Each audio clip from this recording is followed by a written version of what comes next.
aquí. Bueno, en realidad yo vengo de una institución.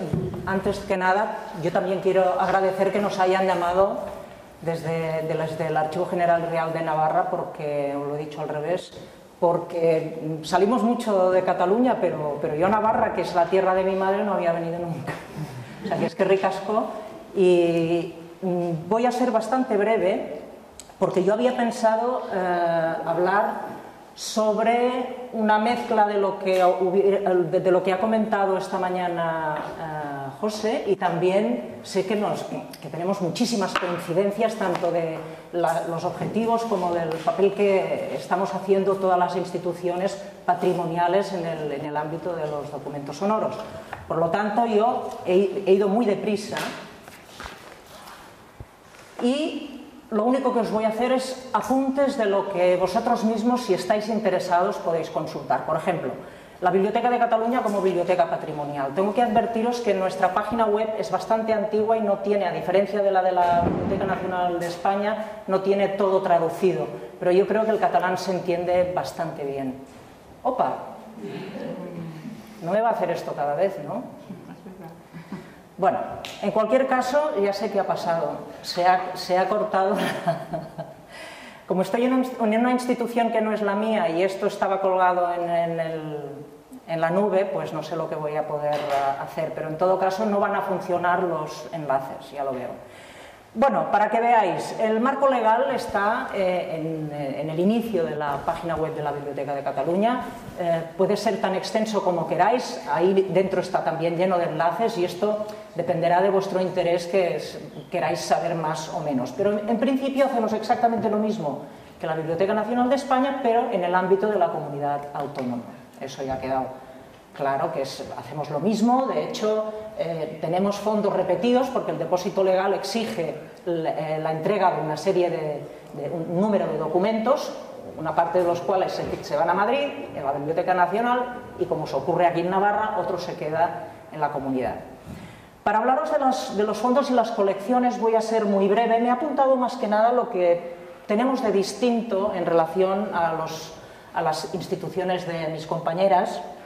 Por ejemplo, nosotros tenemos depósito legal, compramos, recibimos donaciones, pero tenemos cedido el fondo histórico de Radio Barcelona, que es una cosa bastante exclusiva de lo que podríais encontrar en los archivos sonoros españoles. Es la radio más antigua de España, nació ahora hace 100 años, están celebrando el centenario y os invito a que consultéis su página web.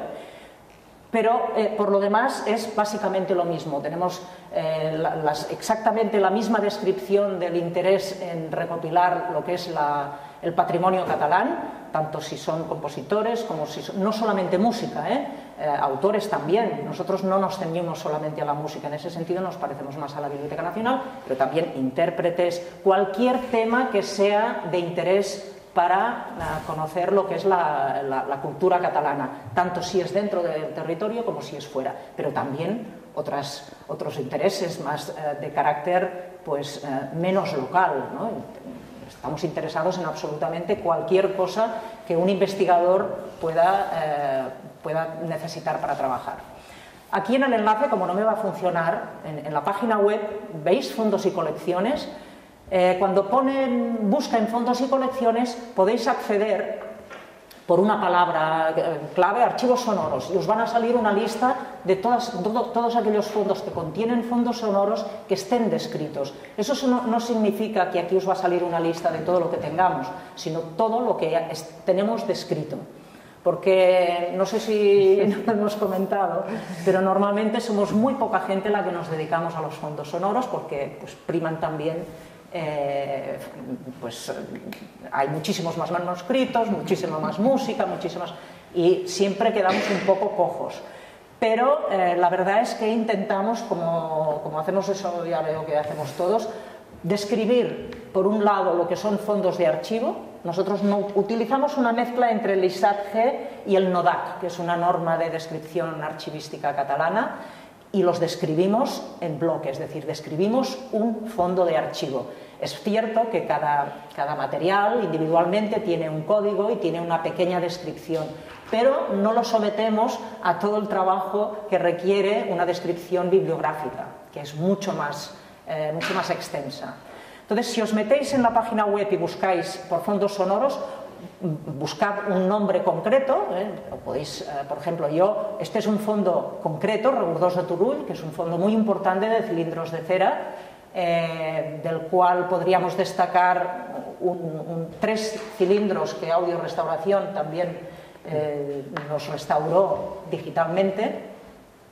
Y aquí tenéis un pequeño icono, primero una descripción, después un pequeño icono que os lleva directamente al catálogo. Es decir, se ha hecho un trabajo previo de búsqueda y esa búsqueda se ha guardado para que se pueda acceder directamente desde la descripción de los fondos.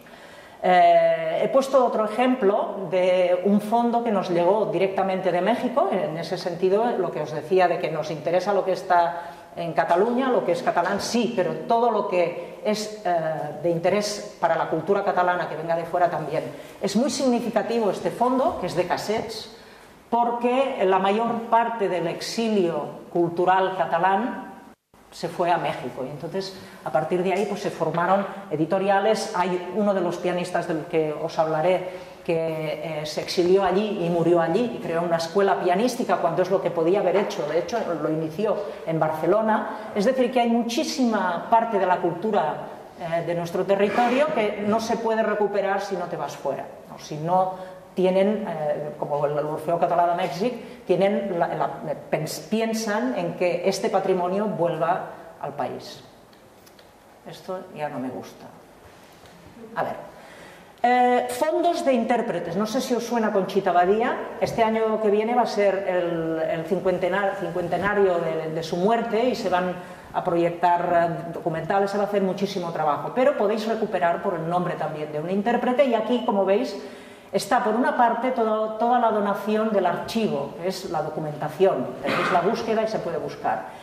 Partituras y monografías, tenéis una búsqueda. Cuando tenéis una pantalla, significa que está en el catálogo. Cuando tenéis, no sé, no veo qué es aquí, un papel, significa que hay una descripción archivística. Entonces, pues, y cuando hay dos búsquedas es porque seguramente hay parte sonora y parte de vídeo. O sea, cada pantalla significa una búsqueda guardada. Y del mismo modo que esto es un ejemplo, pues podéis hacerlo con todos los que se os ocurra que pueda haber en la biblioteca. Eso es que yo había empezado a hablar de lo que nosotros hacemos en la biblioteca para conservar y preservar. Estamos limitadísimos porque, por una parte, no tenemos un especialista en conservación. Del mismo modo que en la Biblioteca Nacional y en todas las grandes bibliotecas en la que yo trabajo también hay un especialista en conservación del papel, tienen alguien que sabe qué hacer cuando tiene un manuscrito, cuando tiene una fotografía, cuando tiene un libro, cuando tiene un tipo de papel con una tinta específica, las guardas, el material que no es libro. Todo esto tenemos especialistas, pero no hay ningún especialista en conservación de audio. Entonces, claro, lo que hacemos es prácticamente no tanto un trabajo de restauración, que no lo podemos hacer, sino de preservación física. Es decir, os tenía aquí una imagen del desarrollo de una caja de cilindros imitando las cajas antiguas. Pero, a diferencia de lo que hace la Biblioteca Nacional, nosotros entendimos que lo que creaba hongos encima de la superficie de los cilindros era el material orgánico que había dentro de las cajas antiguas, con lo cual los separamos de esas cajas las guardamos, pero hemos puesto el cilindro dentro de una caja de cartón de preservación con una descripción dentro del cilindro, que es antiguamente como se hacía, ¿no? La descripción iba dentro de un papel. Después, otra acción que hemos hecho a nivel interno ha sido la creación de cajas para discos rotos. Eso fue un trabajo que realizó una alumna de la Escuela de Conservación de Bienes Culturales en Cataluña. Hizo una práctica y un diseño. Ese diseño se llevó a una casa que todo el mundo conocemos aquí, que es Arte y Memoria, que está cerca de Barcelona, y ellos mejoraron ese prototipo y crearon una caja que nos permite guardar los discos rotos, los de las dos medidas, la grande y la mediana, dentro de una superficie que después se fija con una tapa. Eso es básicamente lo que hemos hecho.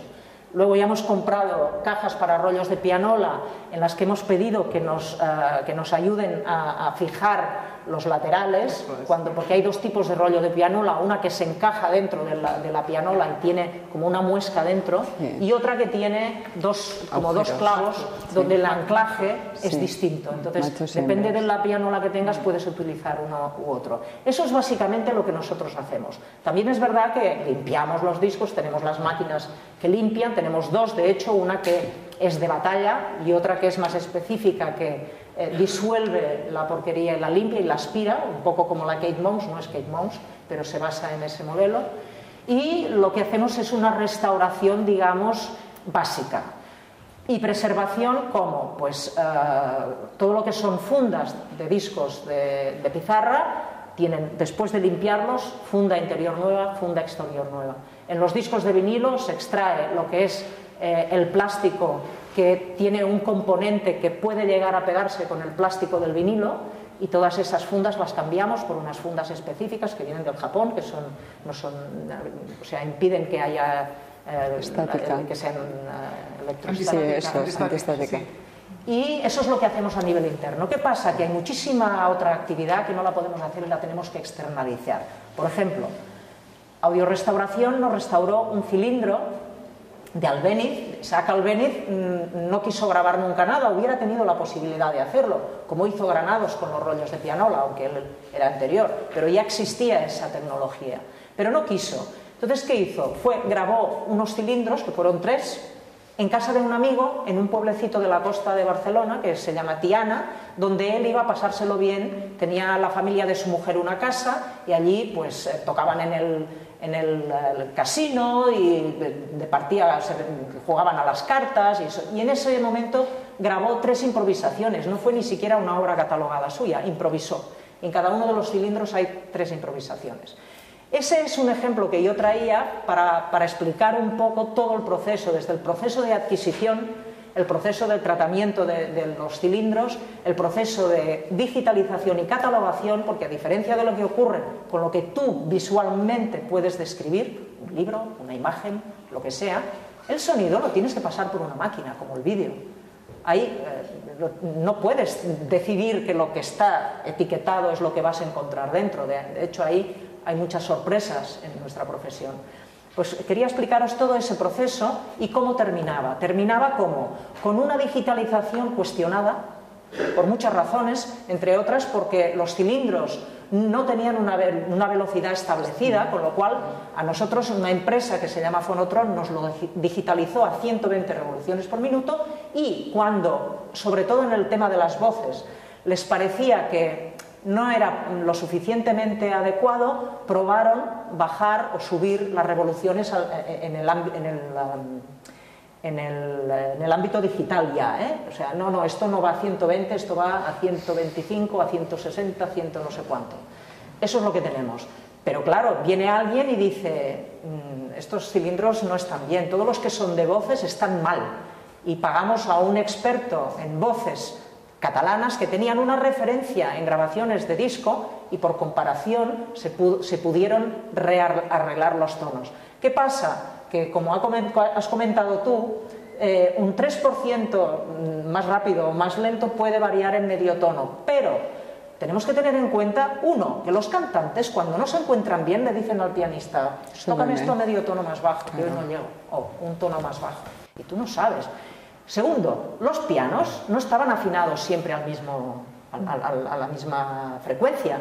Los pianos se afinaron a 440 en el 1925, creo, 26, no sé cuándo se acordó, pero antes te podías encontrar un piano afinado a otra frecuencia, con lo cual, cuando tú estudias el contenido de un disco, si quieres ser muy católico, tienes que saber muchas cosas, y esto nosotros lo hemos ido aprendiendo a medida que nos hemos encontrado con otros profesionales. Este mismo ejemplo de Audiorestauración lo que hizo fue que, como los cilindros tienen un sonido tan difícil de escuchar para el oído actual, hizo ese paso, que lo podrías explicar tú, de limpieza de sonidos que no son la propia música. clics, de un sonido que estorbaba mucho la escucha, y a partir de ahí esa restauración digital fue la que nosotros hemos utilizado para servir al usuario, porque si le das el fichero, ¿cómo le llamas tú? Bruto, pues ese no le sirve para nada. Pero un día llegó una empresa americana a la Biblioteca de Cataluña y dijo que quería experimentar con esos cilindros para recuperar todo el contenido que no era audible, pero que se había grabado. Y a través de un sistema complicado que yo no lo entiendo, o sea, no sé cómo se produjo, revirtieron lo que era el contenido de un audio, como era de piano, lo volvieron a pasar por un instrumento en un gran Steinway de gran concierto, de gran cola, no sé cómo le llaman, y se reprodujo el cilindro. Y es lo único que os puedo dejar escuchar. O sea, una cosa que en un cilindro se escuchaba, como el ejemplo que nos ha puesto esta mañana José, esto es como una reproducción y es como si escucharas a Albéniz tocar el piano. Aquí veis que hay una expresión. Para el oído de ahora, esto es útil. Estas tres improvisaciones tienen otras tantas ediciones de partitura que son muy distintas entre todas ellas. ¿Por qué? Porque uno escucha una cosa, otro piensa que está en este tono, porque no se escucha lo bastante, otro porque interpreta que debería haber sido no sé cómo, que si el piano, que si la grabación que teníamos. O sea, está muy abierto a muchas interpretaciones, pero esto realmente creo que puede ser lo que más se acerca, lo que más se asemeja al original. Aunque es un proceso que está lo más lejos posible de lo que es el cilindro en realidad. Pero es una manera de ver cómo la evolución técnica nos facilita también el acceso a nuestras colecciones.